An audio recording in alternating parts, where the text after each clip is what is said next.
जय स्वर वेद कथा, जय स्वर वेद कथा, जय स्वर वेद कथा, जय स्वर वेद कथा।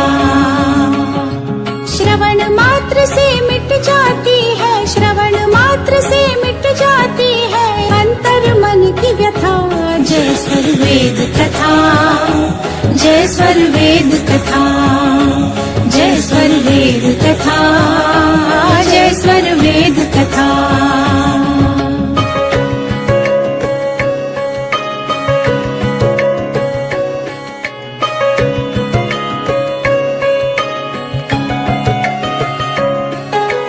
देव सदा फल के अनुभव का जो रसपान कराती, शिष्य सभी वे धन्य जिन्हें मिल जाती गुरु की स्वाति।